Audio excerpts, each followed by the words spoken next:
अक्षय तृतीया का मौका है, गोल्ड और सिल्वर काफी वॉलेटाइल है। ऐसे में अगर आप कंज्यूमर हैं या इन्वेस्टर हैं, ये मौका होता है अक्षय तृतीया पर शुभ निवेश करने का या फिर सोने चांदी को फिजिकल तरीके से खरीदने का। लेकिन सवाल भी बड़े हैं, ऐसे वॉलेटाइल मार्केट में सोने को कितना खरीदें, कितना निवेश करें, चांदी पर दांव लगाएं या नहीं। और इन सारे सवालों को समझने के लिए अजय केडिया जी से बेहतर और कौन हो सकता है। आज हमारे साथ यहाँ पर मौजूद है Ajay Kedia ji. Sir, welcome to good returns. आपको अक्षय तृतीया की बहुत सारी शुभकामनाएं। बहुत बहुत धन्यवाद मुझे बुलाने के लिए, और आपको और सभी दर्शकों को भी अक्षय तृतीया की शुभकामनाएं।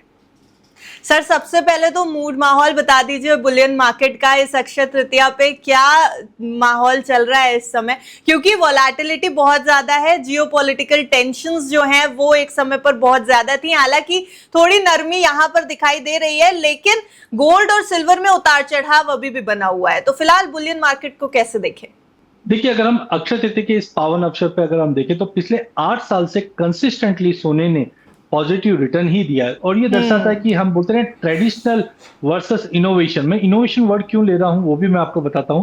ट्रेडिशनली अब देखते हैं इनोवेशन में जैसे हम बोलते हैं एसआईपी, तो आज हमें बताया जाता है कि आप एसआईपी कीजिए, कंपाउंडिंग का बेनिफिट लीजिए। लेकिन सोचिए कि हमारे यहाँ पे पुश्तों से 100 सालों से 200 सालों से चल रहा है कि साल में आपको 2 बार तो सोना लेना ही लेना है, वो है अक्षय तृतीया और धनतेरस। तो ये एक तरह की एसआईपी फैसिलिटी हमारे रिचुअल्स में बनाई गई थी, और उसी का नतीजा है कि पिछले 1 साल में अक्षय तृतीया से इस बार के अक्षय तृतीया तक हम देख रहे हैं करीबन 62% की तेजी हमने सोने के भाव में आती देखी, जो अब तक की हाईएस्ट तेजी पिछले 20 सालों में रही है। और मुझे लगता है मूड तो हमें डोनाल्ड ट्रंप का देखना चाहिए, क्योंकि जिस ढंग से हमने देखा पिछले 1.5 साल से डोनाल्ड ट्रंप जब से आए हैं तब से उनका मूड इंडेक्स बन चुका है। अगर उनका मूड अच्छा है तो डेफिनेटली मार्केट के लिए अच्छा रहता है, और जिस दिन खराब होता है उस दिन हम देखते हैं युद्ध जैसी सिचुएशन बनती है। हाँ, एक चीज इसमें और ध्यान रखिए कि जैसे मैंने बताया युद्ध जैसी स्थिति होगी तो सोने को वैसे बढ़ना चाहिए। लेकिन अब तक हमने 40-45 दिनों में देखा सोना गिरा था, लेकिन अब अपनी चमक वापस लौटाता हुआ दिखाई दे रहा है।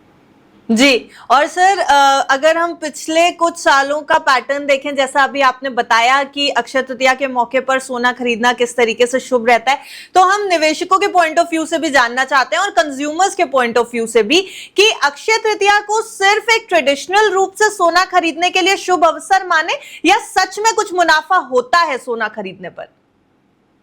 देखिए, पहली विडंबना यह है कि इंडियन मार्केट कभी भी सोना खरीदता ही नहीं है, हम सोने को कंज्यूम करते हैं।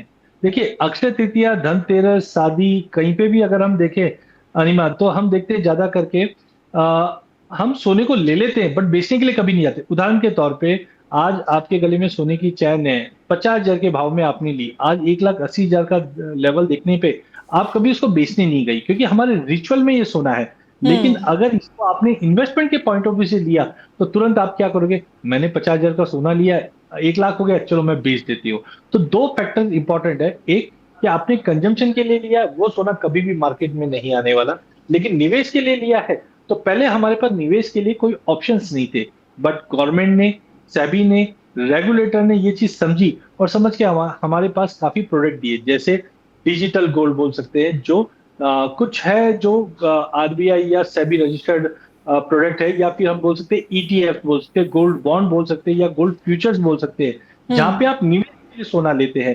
तो मैंने वही बताया कि ट्रेडिशनल वर्सेस इनोवेशन। तो ट्रेडिशनली तो गोल्ड लेना ही लेना है साल में 2 बार, लेकिन अब इनोवेशन क्या हो चुका है, एसआईपी के माध्यम से या गोल्ड बॉन्ड के माध्यम से आप कभी भी ले सकते हो, और जब रिटर्न दिखता है तो आप उसमें मुनाफा भी कमा सकते हो। लेकिन पहले हम ज्वेलरी को कंज्यूम कर लेते तो मुनाफा पॉइंट आता ही नहीं था, बट अब आप सोने को एज ए एसेट क्लास देख सकते हो जो आपको मुनाफा भी दे सकता है। जी बिल्कुल। और अगर सर अभी हम सोने का भाव देखें, इस समय 1,50,000 से ज्यादा के भाव पर इस समय सोना ट्रेड कर रहा है। 1,53,000 के आसपास अगर हम एमसीएक्स का भाव आपको बताएं, 2 लाख तक पहुंचेगा क्या इस बार अक्षय तृतीया पे? मान के चलें कि जो तेजी एक बार फिर से आनी शुरू हुई है सोने में, वो 2 लाख का भाव पहुंचा देगी, क्योंकि बहुत ज्यादा गिरावट भी देख ली निवेशकों ने अब। अनिमा, जैसे आप रिटर्न देख रहे हैं वैसे मैं भी देखता हूँ, और वैसे ही हमारे दर्शक भी देख रहे हैं। लेकिन देखिए, इसमें 2-4 आप पॉइंट्स आप समझिए। सबसे पहले 2 चीज कॉन्फ्लिक्ट एक साथ हो रही है।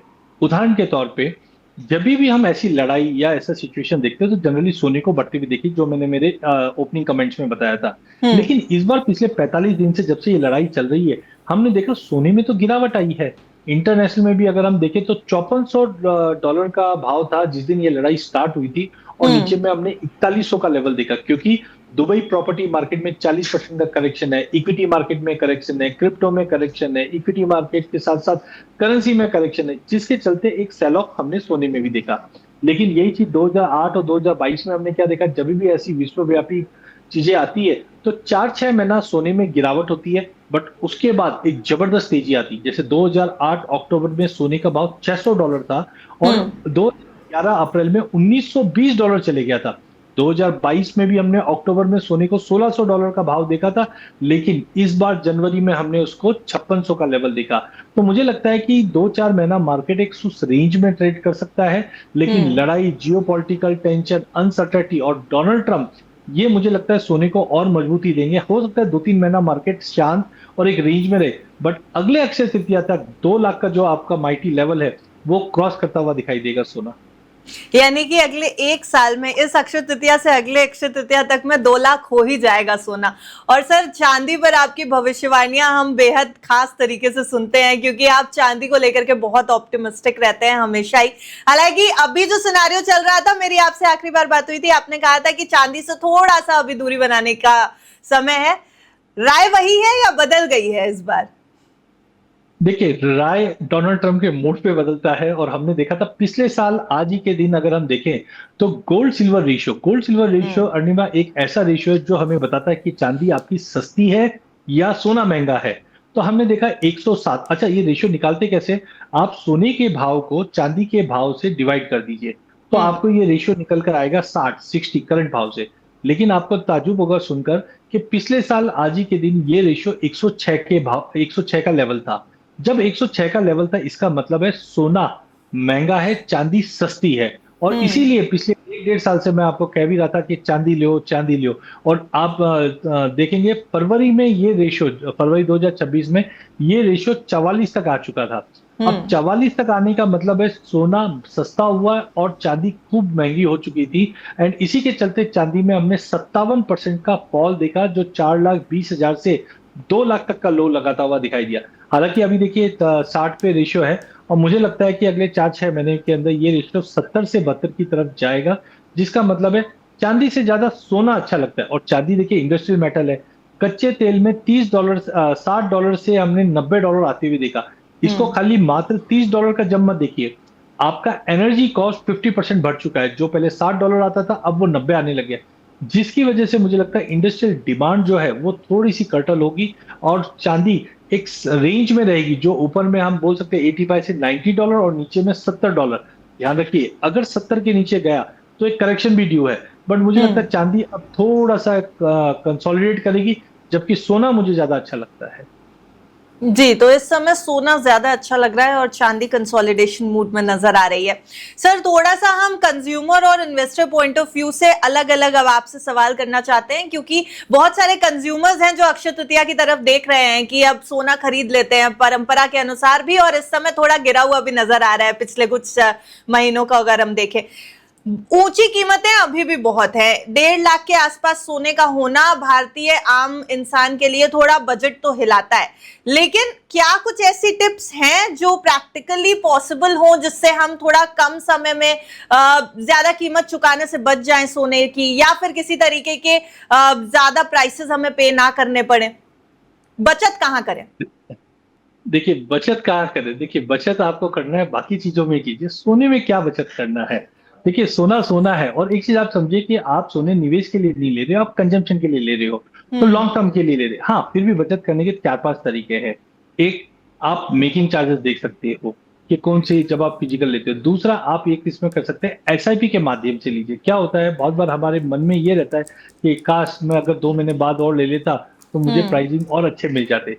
देखिए, एसआईपी एक ऐसा कंपाउंडिंग मैजिक है कि आपको जैसे जैसे भाव गिरते या कंसोलिडेट करते तो आपको वैल्यू एवरेजिंग का बेनिफिट मिलता है। दूसरा, आप जब सोना बाय कर रहे हो तो आप अपना खुद का केवाईसी कीजिए कि मुझे ये सोना क्यों बाय करना है। अगर घर में शादी ब्याह है और आपको इमीडिएट चाहिए 4-6 महीने के अंदर, तो आप फिजिकल बाय करना। अदरवाइज आपके घर में बच्चे छोटे हैं और आप सोचते हैं कि 5 साल बाद 10 साल बाद मुझे बच्चों के लिए लेना है, मैंने अभी तक मानस नहीं बनाया है, अभी बना लीजिए। बट उसके लिए क्या कीजिए, आप ईटीएफ में निवेश करना स्टार्ट कर दीजिए, छोटा छोटा। हर महीने आपने समझो 1,000 रुपया डाल दिया, उससे होगा क्या, 12 महीने में, 24 महीने में, 36 महीने में आपका एक कॉर्पस जमा हो जाएगा। उस कॉर्पस को आप कभी भी फिजिकल लेने के लिए यूज कर सकते हैं। अच्छा, जब ईटीएफ बाय करते हैं तो एक ध्यान रखिए, एक तो आपके जो सेबी रजिस्टर्ड फाइनेंशियल एडवाइजर, उनकी सलाह लेकर ही आप उसमें फंड में निवेश करना। हाँ, फंड में मैं आपको ये बता सकता हूँ कि देखिए, सोना सोना होता है और 5-7 टाइप के फंड्स होते हैं जो गोल्ड ईटीएफ में आपको निवेश करवाते हैं। बट वहां पे आपको देखना क्या है कि जिनका मैनेजमेंट फीस थोड़ा सा कम हो, चार्जेस जो बोलते हैं हम लोग, वो थोड़ा कम है, तो वो आप सेविंग कर सकते हैं। जी सर, लेकिन जब हम बात कर रहे हैं कि फिजिकल गोल्ड कब लेना चाहिए और हम ईटीएफ्स या फिर सोवरेन गोल्ड बॉन्ड जैसी चीजों में कब अप्लाई कर सकते हैं, तो यहाँ पर सबसे बड़ा सवाल इन्वेस्टर्स के लिहाज से ये कि digital gold, ETF, gold mutual funds, कहाँ का रिटर्न ज्यादा बेहतर रहेगा और कहाँ पे निवेश करना चाहिए, ये कैसे डिसाइड करें? देखिए अनिमा, मुझे लगता है कि सबसे पहले अगेन केवाईसी वाली कहानी मैं लेके आऊंगा। पहले आपको समझना है आपको करना क्या है। अगर घर में शादी ब्याह है, आपके कोई ऑप्शन ही नहीं, ना डिजिटल ऑप्शन है ना ईटीएफ ऑप्शन है, आपको लेना ही लेना है, या आपकी वाइफ ने बोल दिया मुझे सोना लेना ही है, तो आप कुछ कर ही नहीं सकती है, तो वैसे टाइम पे तो आपको फिजिकली लेना चाहिए।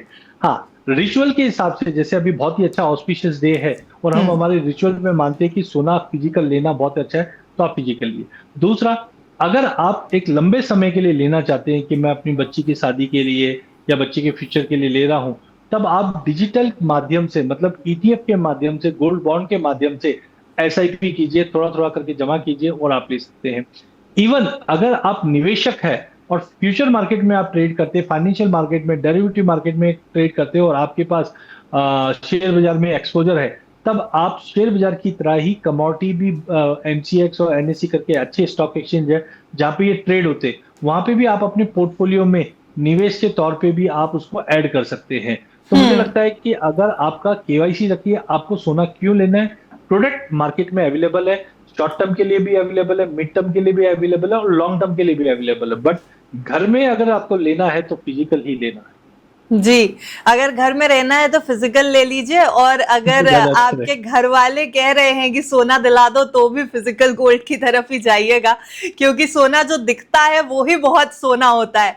लेकिन सर, सवाल ये कि जिन लोगों ने खरीद लिया है और हाई रिटर्न्स के लिए उस प्राइस पे खरीद लिया फोमो फैक्टर के चलते, जो ऑलरेडी बहुत ऊपर थे, वो क्या स्ट्रैटेजी लगाएं? अब क्या उनको अभी होल्ड करके रखना चाहिए, एवरेज कर लेना चाहिए? खास तौर से जो ट्रेडिंग करते हैं उनके लिए क्या स्ट्रैटेजी होनी चाहिए?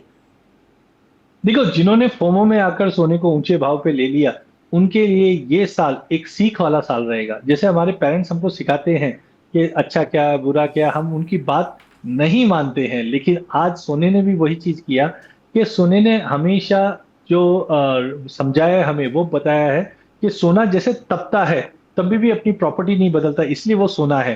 तो सिमिलरली आपको सोने में जो निवेश किया है, सोना लॉन्ग टर्म की चीज है, शॉर्ट टर्म की चीज नहीं है। आपने लिया भी है, वो सोना लिया है, तो पहला चीज तो घबराइए मत, सोना जीरो नहीं हो सकता कभी भी। दूसरा, आज हमने 125% की बड़ी तेजी देखी है, तो थोड़ा सा हम देखेंगे प्राइजेस कंसोलिडेट करेंगे, लेकिन भूल जाइए वो दिन कि जब हम 70,000 में, 60,000 में सोना लिया करते थे। अब मुझे लगता है एक नया बेस जो बन चुका है वो 1,15,000, 1,20,000 का बन चुका है। तो मुझे लगता है कि आप एसआईपी कंटिन्यू कीजिए।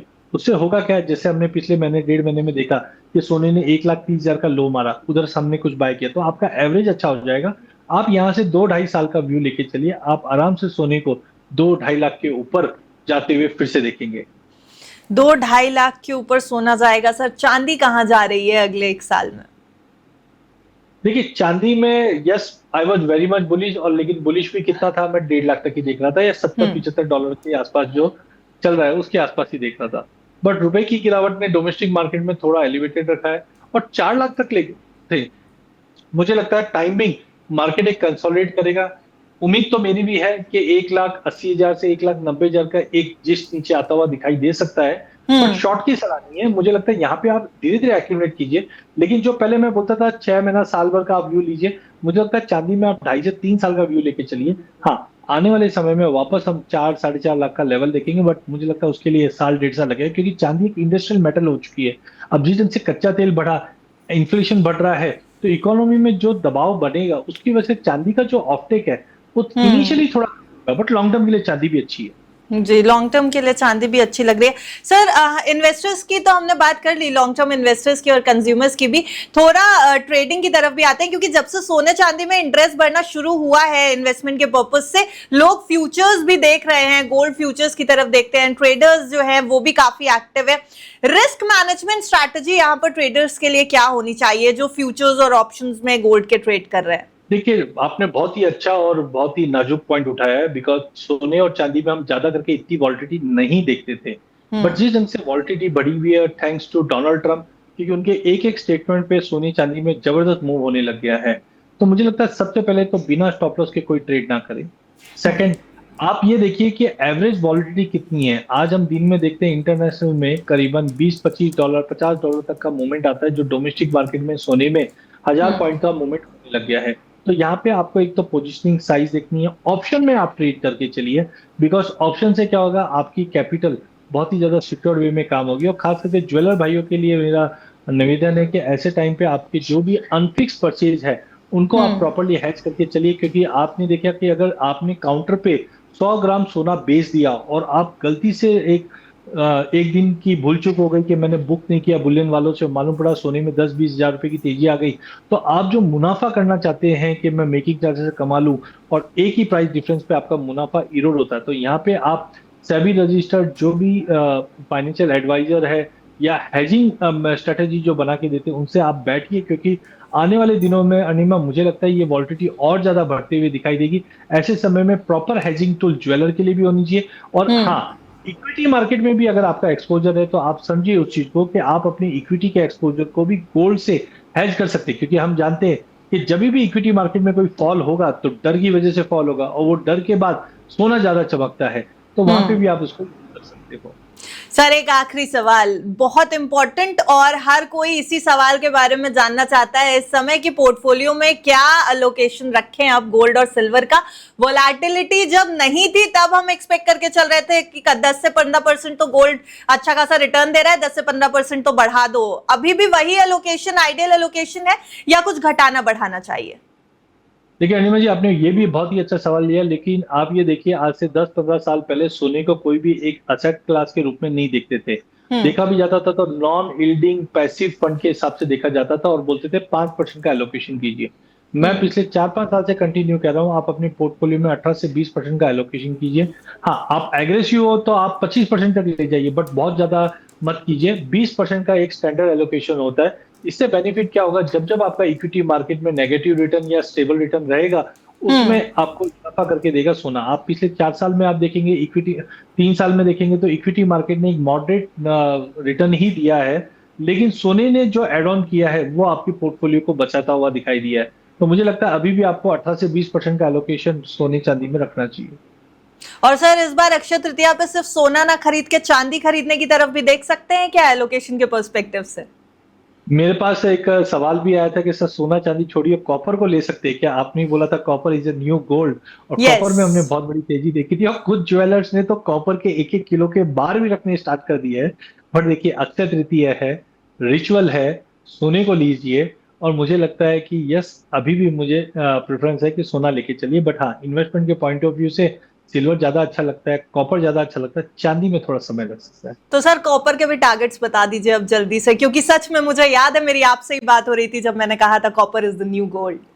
तो मुझे लगता है देखिए, कॉपर में पिछले 6 महीने से हमने देखा सप्लाई चेन कंसर्न्स है, इंडोनेशिया में और चिली के अंदर प्रोडक्शन में कटल है, और आज तो डेटा के लिए तो कॉपर डेटा सेंटर में लगते ही है, तो उसकी डिमांड कंटिन्यू रहेगी। हालांकि हमने बीच में 1480 से नीचे में 1070 तक का लो देखा था, इस वक्त प्राइस 1270 के 80 के करीब ट्रेड कर रहा है। मुझे लगता है कि अगले 6 महीने में कॉपर ऊपर में आपको 1500 तक के भी लेवल आराम से क्रॉस कर जाएगा। मैं मान के चलता हूँ 25 से 30% की तेजी कॉपर में भी है, क्योंकि कॉपर अब कंजम्पशन के लिए बहुत ही ज्यादा वाइटल कम्युनिकेशन है। और रिसेंटली हमने देखा सल्फ्यूरिक एसिड को चाइना ने बैन किया, उसके बाद से मार्केट में और तेजी बनी है। तो कॉपर, गोल्ड, ये दोनों मुझे लगता है कि बहुत बेहतरीन है, और कॉपर में भी आप अपना निवेश कर सकते हैं। M6 में फ्यूचर अवेलेबल है, या कॉपर के कुछ स्टॉक्स भी अवेलेबल है, जैसे हिंद कॉपर और बाकी जो कॉपर कंजम्पशन कंपनीज है उस पर भी आप ध्यान रखिए। बट आपके सेबी रजिस्टर्ड फाइनेंशियल एडवाइजर की सलाह ले लीजिए कौन सा स्टॉक लेना है उसके लिए। लेकिन कॉपर में आप फ्यूचर है M6 के ऊपर, उसमें भी आप पोजीशन बना के काम कर सकते हैं। तो सोना चांदी के साथ साथ अब कॉपर भी जो है वो एक रडार पे रखने वाला आपका बुलियन मार्केट का प्रोडक्ट हो चुका है, कमोडिटी मार्केट का प्रोडक्ट हो चुका है। और इस बार अक्षय तृतीया पे सिर्फ सोने चांदी पे नहीं, कॉपर पे भी आप नजर रख सकते हैं। लेकिन अगर आप कंफ्यूज हैं कि आपको सोना इस अक्षय तृतीया खरीदना चाहिए या नहीं, चांदी में निवेश करना चाहिए या नहीं, और किस तरीके से स्ट्रैटेजाइज करना चाहिए, तो इस वीडियो में आपको मुझे लगता है काफी जवाब मिल चुके होंगे आपके पोर्टफोलियो से रिलेटेड, आपके कंजम्पशन के लिए, खरीदने से रिलेटेड। और अजय केडिया जी, हमारे साथ आज जुड़ने के लिए बहुत बहुत शुक्रिया सर, बहुत डिटेल में आपसे बातचीत हुई है। Thank you. बहुत बहुत धन्यवाद आपको, फिर से अक्षय तृतीया की शुभकामनाएं। आपको भी सर, थैंक यू।